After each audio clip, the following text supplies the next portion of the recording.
These relate to issues such as reducing marine pollutants, governments themselves establishing management plans and conservation plans for their coastal areas and resources, ensuring access for small-scale fisheries, artisanal fisheries,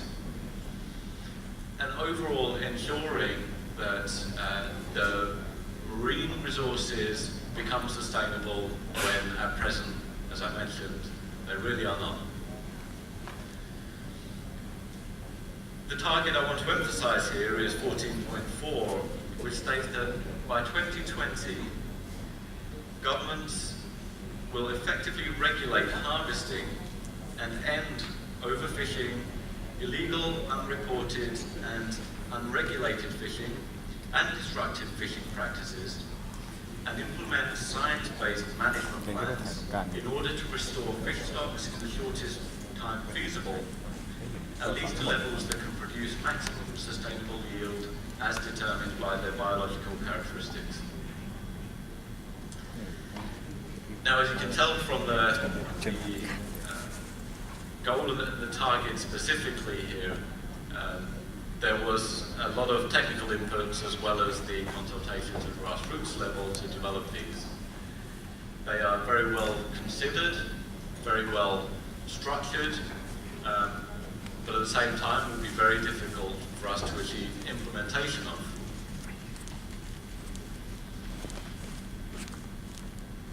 Difficult to achieve implementation of, but absolutely necessary if we're going to see perhaps fish stocks for future generations. If I move now on to the SDGs related to human trafficking, you will see that human trafficking and related issues, in fact, cut across a number of the Sustainable Development Goals. It is directly addressed in more than one and indirectly addressed in others. Obviously, as I mentioned, issues such as poverty, gender equality, violence and abuse, corruption are contributors to human trafficking, and those are addressed in other Sustainable Development Goals. But here, I would like to focus specifically on Sustainable Development Goal number 8, which is on the promotion of inclusive and sustainable economic growth, employment, and decent work for all. Some of you who are aware of the ILO's work and FAO increasingly now as well will understand the concept of decent work and the agenda associated with that, but for those of you who are not, there is a body of work behind that. Under that goal, there are two specific targets I'd like to reference here, which is one, a commitment to the eradication of forced labour, modern slavery, and human trafficking, including child labour. A second is on the protection of migrant workers' labour rights and the promotion of safe and secure working environments. Now, human trafficking, forced labour, and modern slavery have increasingly become synonymous with one another. Human trafficking has evolved in our understanding and conceptually since the term has been used for over the past century, but it really came to crystallise in the UN Convention on Transnational Organised Crime in the year 2000, and I'll come back to that more specifically in a moment. Why do I raise the issue of the promotion of migrant workers' rights here? One of the most vulnerable groups to human trafficking for labour exploitation, are migrant workers. That's a fact globally. And so the protection of migrant workers' rights is reducing vulnerability to human trafficking.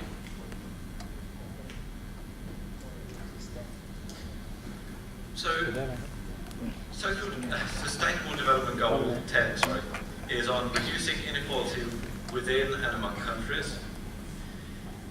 And the target here that I would like to highlight is on the implementation of planned and more managed migration policies. So you'll see the linkages right there of the protection of rights of migrant workers. Well-managed migration policies understand the need for migrant workers in destination countries, the supply and source countries, the dynamics of how that may change in, say, 5-10 years' time, how to manage the labour needs of industries in destination countries and the growing industries in source countries, how to provide channels for migrants to access work overseas or even migrating within their own countries safely, affordably, and with the protections in the recruitment process and ultimately in their employment. And then on Sustainable Development Goal 16, this is a key one for the practice area in which UNAC sits under UNDP. This is on promoting just, peaceful, and inclusive societies. Now, UNDP's structure is very much around the three areas I highlighted earlier. Society, and this relates to governance. The environment, and prosperity. So SDG 16 is very much about society, governance. And importantly, Target 16.2 addresses abuse and exploitation and trafficking of children. And it seeks to end all forms of violence against children and torture of children. Now, throughout the SDGs, it highlights the importance of looking at migration and trafficking. From the preamble onwards, the issue has really moved up the international agenda, and that was even really before the crisis that we've witnessed in Europe, the Middle East and North Africa in recent months and over the past year. There's been an increasing recognition of the contribution of migrants to growth, economic growth, and to societies in their destination countries and in the source countries. And I'd also like to highlight here SDG 17, which provides the means of implementation for the other 16 goals. It looks at implementing a framework, providing the financing, or the means to financing, at least, for the achievement of the goals. And it establishes the importance of measuring progress and for collecting data. It's a huge undertaking, collecting data against these goals and targets.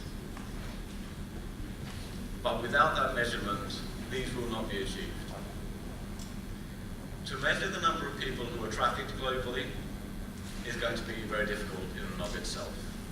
It's a hidden crime. There have been some efforts estimates, which I will go into in a moment. But this is what the governments are committed to. And also, breaking down the numbers, the indicators, into specific groups. So looking at gender, looking at the proportion of males and females, for example, in poverty, with access to decent work, being trafficked and so on. Not just by sex, but also by age, by race and ethnicity. And importantly, it recognises also by migratory status, by those who are in their home countries, by those who are in destination countries, whether on a permanent basis, on a temporary basis, or in forced labour conditions, perhaps.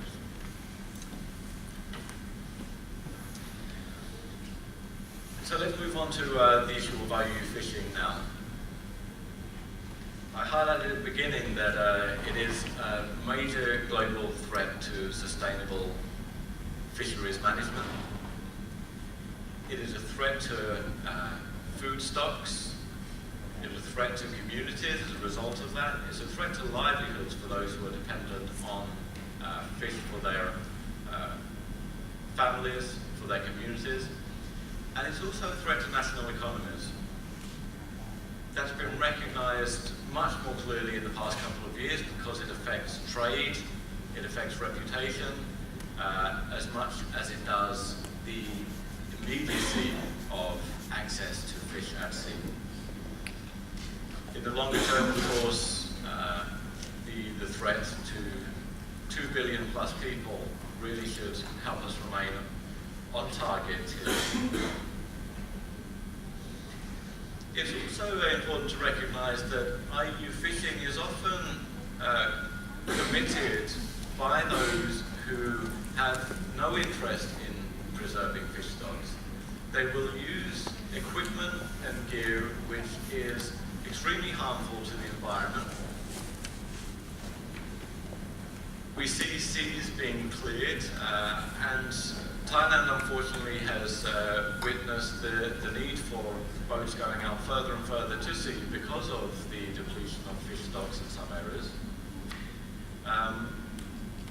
But I will come on to some of the impressive work that has been done to try and address that now. I believe some of the presenters later will also discuss that in much greater depth. But it's a global problem. It's a huge industry. The estimates are that up to 23 billion US dollars are made annually from illegal, unreported and unregulated fishing. There were estimates of IUU fishing in the US markets, much of that coming from international but also national supply, and that in itself was over 20% of the fish entering markets, which were deemed to be among the most transparent and sustainable among the countries in the world. So the challenge is quite daunting. It's difficult to address for many issues which I believe a number of you here have been working on. The issue of the cross-border nature of the supply chains, the complexity of supply chains, the issue of the catch being made often in seas of countries or internationally different from those that the catch is being brought into, the transshipment of catch at sea from one boat to another, the paper documentation that is intended to represent a trail for traceability and transparency is often easily defrauded, allowing for laundering of essentially illegal fish catch to become seen as legal. But there are some real positive measures that are now being taken against this. In the US, at the level of a presidential task force in the past couple of years, there have been some great gains in recognition of the scale of the problem, setting out a bold and ambitious plan at that level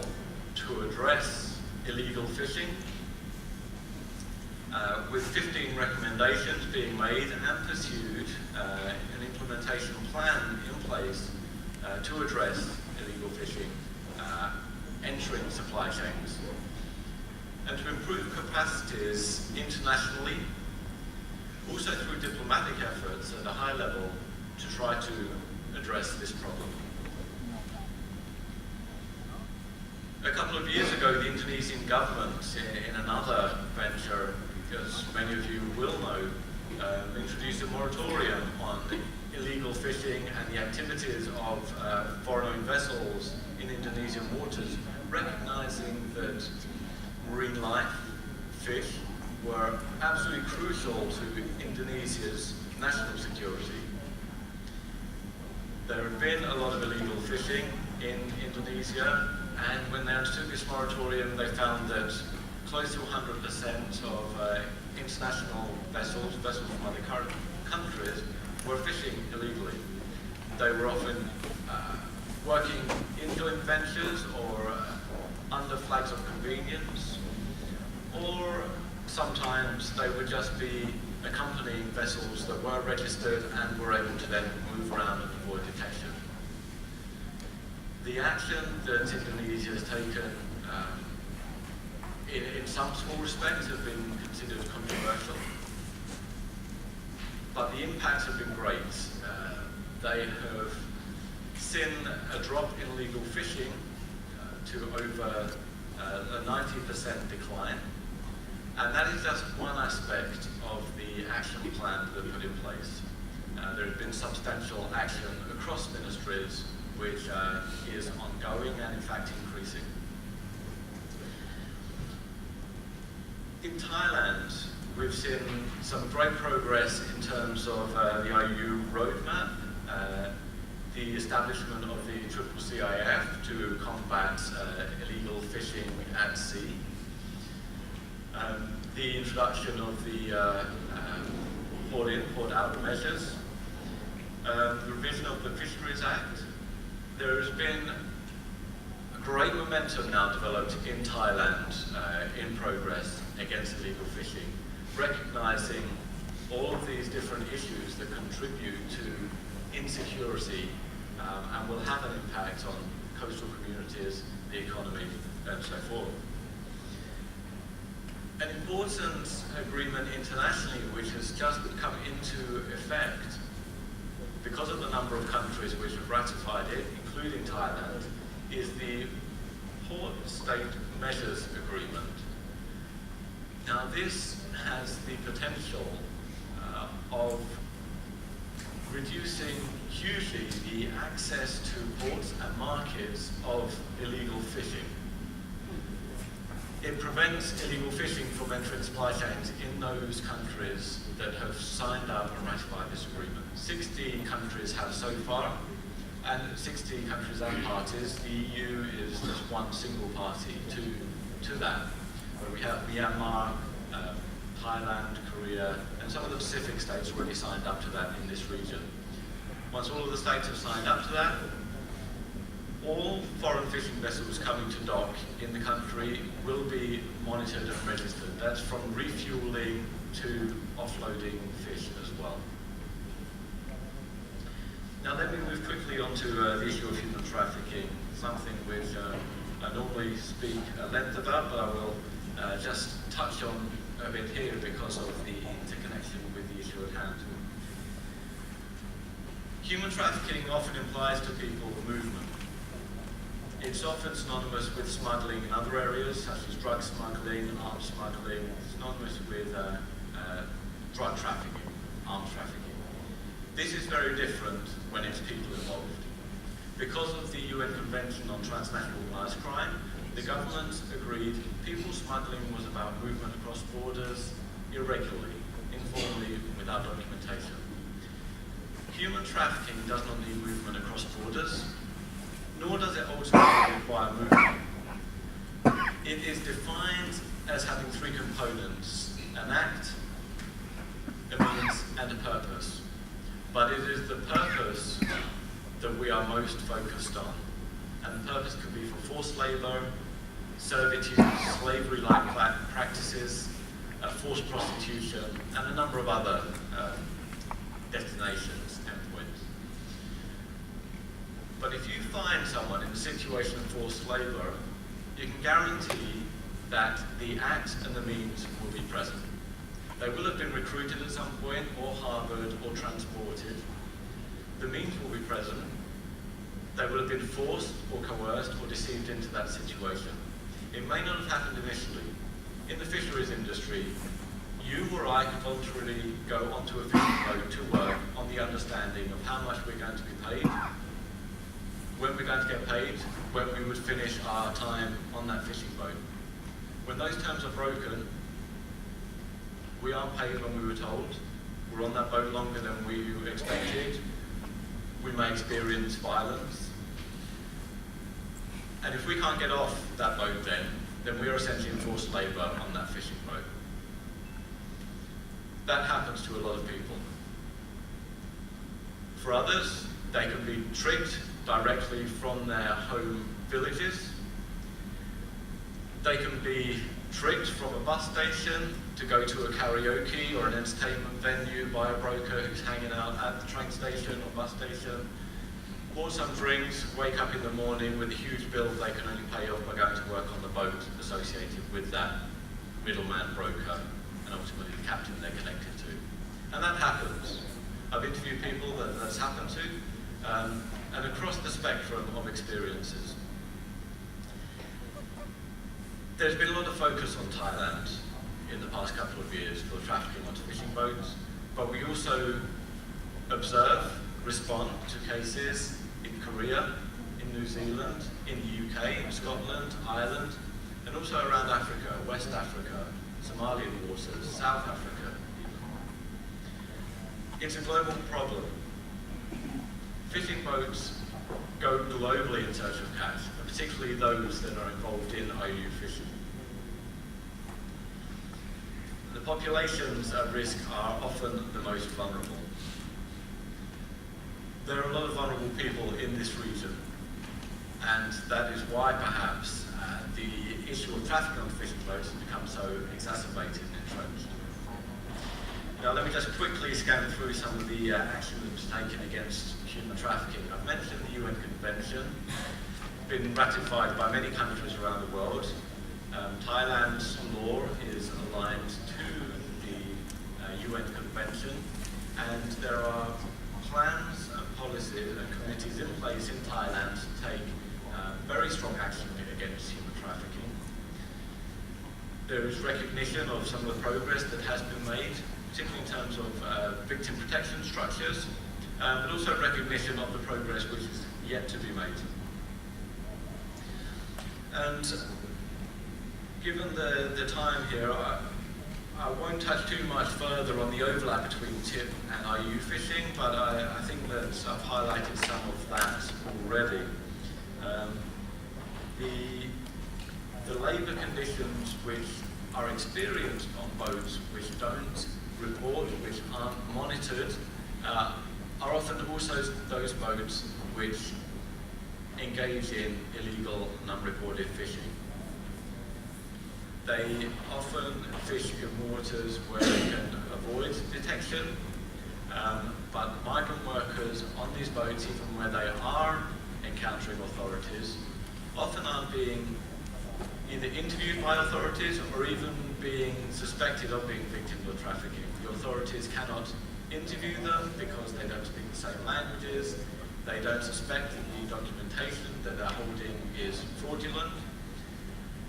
and there's no other way for them to know unless integrated action is taken against IUU and TIP, and within the authorities' mandates that encounter fishing boats at sea, at docks where boats fishing internationally come into either refuel, restock, or offload their fish, and this integrated action takes place across those areas, we aren't going to be able to address this problem. I'll quickly flick past the complexities in the supply chains, but there are many vulnerable points. I mentioned the transshipment, but also at ports and with middlemen, in which fish brought from boats that conduct legal fishing and legal fishing are combined and then ultimately become one. So then let me quickly just finish off on the needs. I've just recited some of the significant problems we face, the structures which we now have in place through the political will of Agenda 2030 and the Sustainable Development Goals. What do we need right now to be able to start achieving this? We need political will at the highest levels and throughout government. That's a big ask, but that's already been committed to at the tops of government. It's something which we all have a stake in. We all have a stake in the security of our communities, our countries, and the international community, for ourselves, our families, and for generations to come. We require national ownership of the SDGs. As I mentioned, it really is incumbent on the national governments themselves to set ambitious targets, make sure they collect data to achieve those targets. Without the data, it won't be measured, it won't be achieved. It requires the governments, because the governments have the power to do this, to work with civil society, to work with the private sector to move towards these goals. It requires some hard decisions in those relationships. It's going to affect perhaps issues of trade, reducing tariffs perhaps for some preferred industries and partners. But it will create a level playing field that is sustainable. It requires long-term development partnerships, and the UN stands ready to support this. Not just UNDP, where I come from, but those of you working in illegal fishing and tipping fisheries will know that the FAO, Food and Agriculture Organization, the ILO, the International Labour Organization, which are other agencies of the UN, are all working towards this same agenda as well. And ultimately, just one note from my agency's perspective, it also requires support to those who have been affected by trafficking into, whether it's the fishing industry, agriculture, construction, manufacturing, domestic work, sexual servitude. It requires support services to be provided to them so that they can successfully integrate back into their societies and communities and not be re-trafficked again into these vulnerable sectors. With that, I'd like to thank you all very much for your attention, to the organisers for allowing me to speak with you today, and I wish you a very successful conference here today. Thank you very much.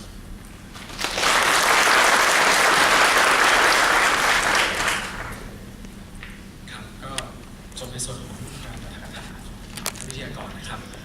ผมจะขออนุญาตสรุปให้ท่านผู้เข้าร่วมการสัมมนานะครับได้ทราบถึงรายละเอียดนะครับสำหรับบางท่านที่อาจจะไม่ถนัดภาษาอังกฤษมากนักนะครับท่านวิทยากรได้กล่าวถึง3 ประเด็นหลักนะครับเรื่องแรกก็คือเรื่องของวาระนะครับในการพัฒนานะครับวาระการพัฒนาของสหประชาชาตินะครับซึ่งจากเดิมเนี่ยใช้เป็น Millennium Development Goal นะครับในปี 2015 ซึ่งเป็นปีนี้นะครับแล้วก็มีการเพิ่มเติมส่วนที่เป็นปี 2030 แล้วนะครับซึ่งก็ในส่วนท่านก็เท้าความตั้งแต่ในส่วนของตัว MDG ว่ามีส่วนที่เกี่ยวข้องกับหลายเรื่องมากนะครับก็เท้าความไปเสร็จเรียบร้อยแล้วท่านก็กล่าวถึงตัว SDG นะครับตัวใหม่ซึ่งเกี่ยวข้องกับพัฒนาต่อยอดจากตัวเดิมนะครับเกี่ยวข้องกับ5 เสาหลักนะครับหรือที่ 5 pillars ก็คือประชาชนนะครับความมั่งคั่งสันติภาพความร่วมมือแล้วก็โลกใบนี้นะครับหลังจากนั้นท่านก็ลงเป็นรายละเอียดในส่วนของสถานการณ์เรื่องของความมั่นคงทางทะเลนะครับโดยกล่าวถึง2 เรื่องหลักก็คือเรื่องของ IPU กับ TIPS นะครับก็คือเรื่องของการประมงผิดกฎหมายแล้วก็การค้ามนุษย์นะครับซึ่งท่านก็กล่าวถึงทั้งในส่วนของว่า IUU Fishing หรือการทำประมงผิดกฎหมายปัจจุบันนี้นะครับมีผลกระทบต่อภาพรวมของประชากรทั่วโลกนะครับเนื่องจากว่าปัจจุบันนี้มีประชากรทั่วโลกมากกว่า 20-35% นะครับที่พึ่งพาอาหารทะเลนะครับเป็นอาหารหลักนะครับแล้วก็การทำประมงผิดกฎหมายเนี่ยครับส่งผลเสียต่อการบริโภคในระยะยาวนะครับเนื่องจากว่าจะทำให้วงจรชีวิตของสัตว์น้ำเนี่ยสั้นลงนะครับแล้วก็จะทำให้ปริมาณสัตว์น้ำในอนาคตเนี่ยไม่เพียงพอต่อการบริโภคนั่นเองนะครับหลังจากนั้นนะครับท่านก็ได้กล่าวถึงความเกี่ยวข้องของสถานการณ์การค้ามนุษย์นะครับเนื่องจากว่าแรงงานส่วนหนึ่งนะครับที่เข้าไปการทำประมงผิดกฎหมายเนี่ยนะครับก็มาจากการค้ามนุษย์นั่นเองนะครับคือการบังคับใช้แรงงานผิดกฎหมายนะครับซึ่งการแก้ไขปัญหานะครับก็จะรวมไปถึงการพัฒนาไปที่ต้นเหตุของปัญหาก็คือพัฒนาคุณภาพชีวิตของประชากรของแต่ละประเทศนะครับแล้วก็เป็นที่ยอมรับว่าปัจจุบันนี้นะครับการพัฒนาภายในเนี่ยก็มีผลอย่างมากนะครับต่อการพัฒนาระหว่างประเทศด้วยนะครับสุดท้ายนะครับท่านทิ้งท้ายไว้ว่านะครับสิ่งที่จำเป็นต่อการแก้ไขปัญหาทั้งในส่วนของการประมงผิดกฎหมายแล้วก็การค้ามนุษย์เนี่ยนะครับต้องอาศัยความร่วมมือและการบูรณาการของประเทศต่างๆนะครับแล้วก็การสร้างแรงจูงใจหรือความเต็มใจของรัฐบาลนะครับที่จะแก้ไขปัญหานะครับทั้งที่ปัจจุบันเนี่ยนะครับตัวกฎหมายของแต่ละประเทศในส่วนใหญ่นะครับก็จะรองรับการแก้ไขปัญหานี้อยู่แล้วนะครับเพียงแต่ว่าจะทำยังไงให้ทางรัฐบาลมีความจริงใจแล้วก็มีความตั้งใจในการแก้ไขปัญหามากขึ้นนะครับสุดท้ายแล้วคือการพัฒนาคุณภาพชีวิตของประชาชนนะครับซึ่ง ความล่อแหลมของประชาชนเนี่ยทำให้ประชาชนเหล่านี้นะครับก้าวเข้าไปสู่วงจรการใช้แรงงานผิดกฎหมาย แล้วก็การประมูลผิดกฎหมายนะครับถ้าเราแก้ที่ตัวต้นต่อได้นะครับปัญหาก็จะลดลงนะครับแล้วก็ท่านได้ยกตัวอย่างนะครับเรื่องอย่างสถานการณ์ในอินโดนีเซียนะครับซึ่งมีการแก้ไขปัญหานะครับมีการจัดระเบียบเรือประมงนะครับแล้วก็ท่าเรือต่างๆทำให้สถานการณ์ในอินโดนีเซียดีขึ้นมากนะครับในส่วนของสหรัฐอเมริกาเองเนี่ยก็มีการตั้ง Presidential Task Force นะครับก็คือเป็นกองกำลังเฉพาะกิจนะครับขึ้นมาดูแลเรื่องนี้โดยเฉพาะสำหรับสถานการณ์ในประเทศไทยนะครับท่านก็กล่าวว่าปัจจุบันเนี่ยก็มีการพัฒนาขึ้นไปเป็นอย่างมากแล้วนะครับมีการทบทวนกฎหมายนะครับแล้วก็มีการจัดระเบียบเช่นกันนะครับแล้วก็ท่านก็หวังว่านะครับอนาคตเนี่ยก็ประเทศไทยเนี่ยก็จะดีขึ้นนะครับในเรื่องนี้นะครับสุดท้ายนี้นะครับช่วงนี้นะครับมีท่านใดมีคำถามที่จะสอบถามท่านทางวิทยากรหรือจะแลกเปลี่ยนความคิดเห็นอะไรหรือไม่ครับได้ครับ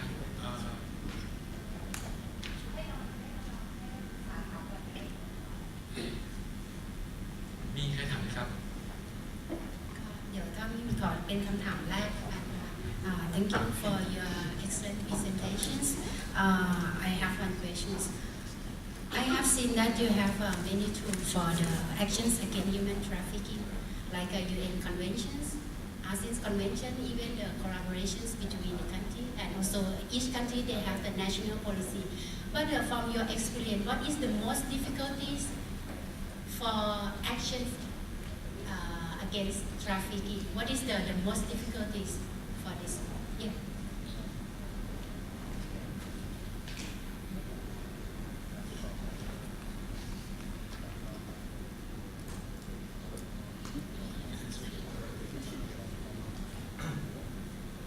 Thank you very much for the question. It's a very pertinent question, a very good question, a very difficult one to answer in a short space of time. There are so many issues at stake, really, in addressing human trafficking. As you say, there are structures in place. There are some very impressive structures in place, but I think that one of the biggest factors which is preventing progress against human trafficking to meet these standards that have been really agreed to, whether it's at an international or national level, is the political will. There's a lot that looks very good on paper, but implementation-wise, it doesn't filter down from the signing and the agreement of those documents down to how people who are trafficked experience it, or those who perpetrate trafficking experience it. There is very little deterrence from those who benefit most from human trafficking. Most of those who are arrested or convicted of trafficking would be people who are involved at a very low level, brokering, not those exploiters who actually financially profit, business owners, employers. And then for those who are actually victims of trafficking, there are some great standards in place, but there aren't the resources there to help with their repatriation, with their reintegration into society, access to livelihoods, and so on. Ultimately, I think that prevention is what needs to be focused on, and with the fisheries industry, transparency in the supply chains, being able to identify which fish came from which boat will help us to know which boats are using forced labour, which enters which supply chains and end up with which retailers, and those retailers can then take as much action as the government to do so.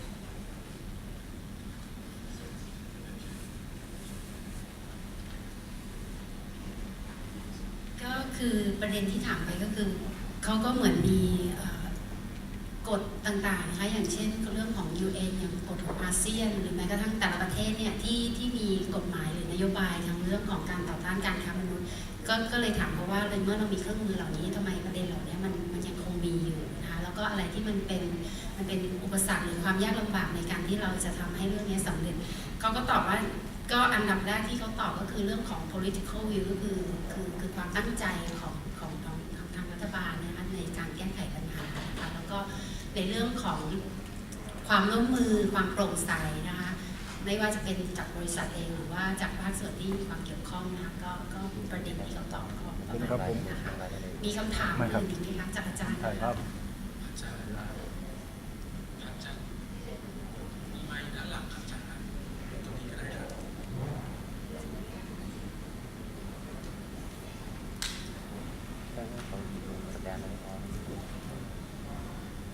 Thank you very much for your excellent talk this morning regarding fishing and also the human trafficking. My name is Kuntong Anura. I'm a legal advisor of Ministry of Agriculture and Cooperatives, Thailand. And several years back, I used to work with the UN as a trainee with the Division of Ocean Affairs and Law of the Sea. So I really appreciate your talk this morning because it's very, very clear presentation in terms of the drawing the very clear picture in terms of the connectivity and in the global view of the sustainability of fishery resources and also the marine resources, which is linked closely to the labor issues. So I have one kind of remark and also one question. The remark is I like to make here is that in Thailand, the issue of IUU fishing and human trafficking, when you say it's closely, but my view is a little bit different in terms of when we're talking about human trafficking, it's like it's more deeply or more complicated than illegal labor. So you mentioned about forced labor. The forced labor and human trafficking, in my view, is different. So when we're talking about the criteria of the illegal, unreported, and unregulated fishing, it's only IUU fishing issue, which is defined by the FAO. But the forced labor is defined by International Labour Organization, which is different international organization. So when the European Union concerned about the the labor issue on the fishing boat, on the fishing vessel, is strikes my heart because it's not exactly the same. And should for the yellow card of the European Union issued to Thailand, it should be defined or limited on the fishery activity, not the labor. Even though the human trafficking is the global issue, but for the consideration of turning to the green card or the red card is not involved. It should not involve labor issue. That's one of my remarks. But my question is, based on your experience, you work for the UNDP. Do you have the kind of case studies relating to the developing countries to solve the IUU fishing with the human trafficking? So it may be useful for Thailand to work on this issue. Thank you very much for your case study. Do you have that case? Thank you.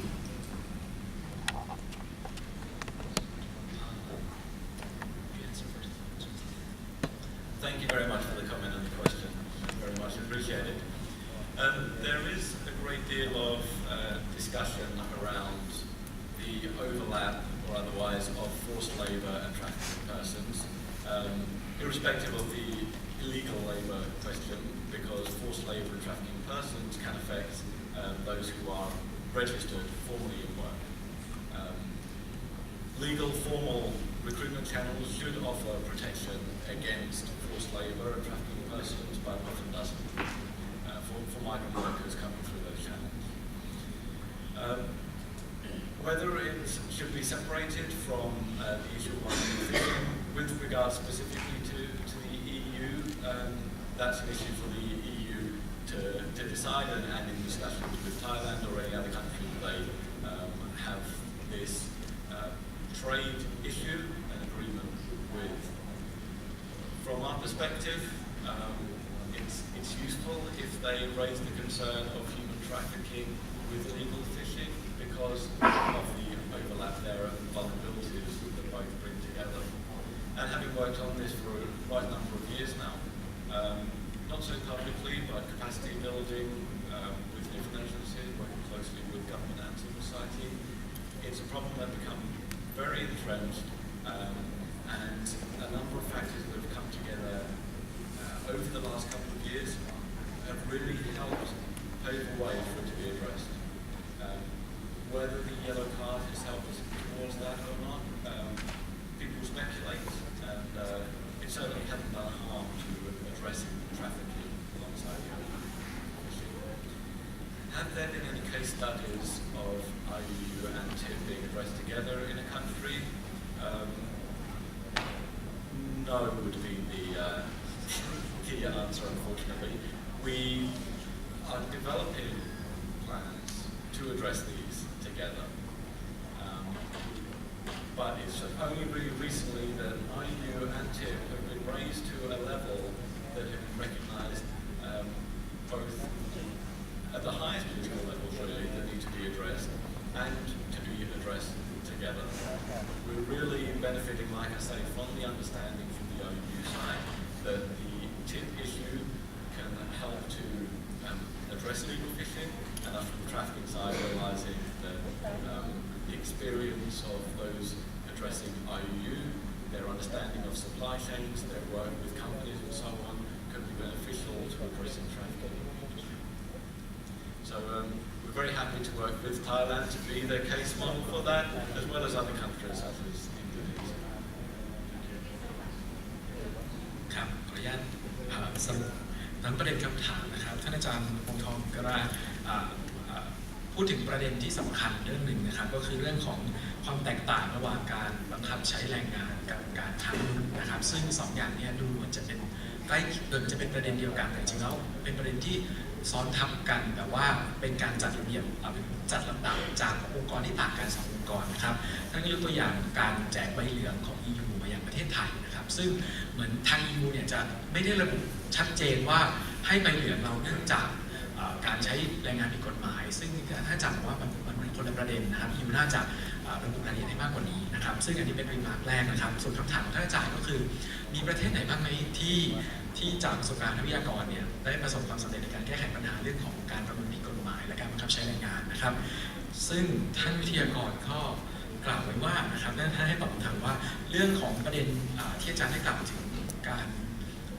บังคับใช้แรงงานแล้วก็การค้ามนุษย์เนี่ยท่านบอกว่าจริงๆแล้วก็เห็นด้วยนะว่าควรจะแยกแต่ว่าการที่เอา2อย่างนี้มาแก้พร้อมกันเนี่ยมันก็มีข้อดีคือมันเป็นปัญหาที่แก้ไปด้วยกันเนี่ยมันจะได้ผลดีกว่านะครับท่านพูดประมาณนี้นะครับส่วนเคสสตั๊ดดี้ที่อาจารย์ถามถึงเนี่ยท่านวิทยากรถามว่ายังไม่มีนะครับยังไม่มีประเทศไหนที่เรียกว่าประสบความสำเร็จแบบเรียกว่าเป็น case study ได้นะครับแต่อะไรก็ตามนะครับก็อย่างน้อยประเด็นนี้เนี่ยก็ถูกยกระดับขึ้นมานะครับถูกยกระดับขึ้นมาเพื่อที่จะยกให้เป็นประเด็นระดับโลกนะครับแล้วก็คิดว่าการความก้าวหน้าของการแก้ไขปัญหาเนี่ยก็จะเป็นในแนวโน้มที่ดีรวมถึงท่านก็อยากคำหวานนิดนึงครับประเทศไทยเนี่ยก็ท่านก็มีความสุขกับการที่ได้มาทำงานร่วมกับประเทศไทยนะครับแล้วก็คิดว่าการแก้ไขของประเทศไทยเนี่ยก็เป็นทิศทางที่ดีถูกต้องแล้วนะครับแล้วก็น่าจะดีขึ้นในอนาคตครับมีคำถามอื่นไหมครับ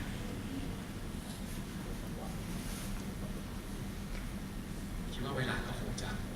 จำกัดเล็กน้อยนะครับขออนุญาตเข้าสู่วาระต่อไปครับในลำดับถัดไปดิฉันขอเรียนเชิญท่านพลโทตะกลเกียรติโนยงกรุณามอบของที่ระลึกให้แก่ท่านวิทยากรเพื่อแสดงความขอบคุณและระลึกถึงการในโอกาสต่อไปค่ะ